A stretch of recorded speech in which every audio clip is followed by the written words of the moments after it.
The Palisades available walk-in seat allows your passengers one-touch access to the third-row seats.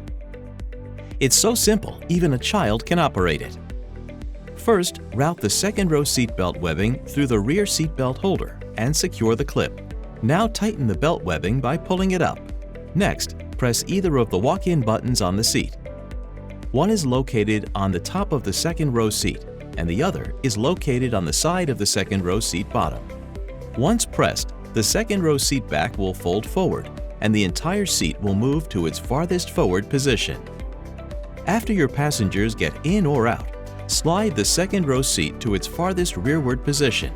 Then push or pull the seat back firmly backward until it clicks in place. Make sure the seat is locked in place. If the walk-in buttons do not work, pull the strap located on the lower left side of the seat. Then you can move the second-row seat forward. Your passengers will appreciate how the Palisades walk-in seats make the way back way easy to get into.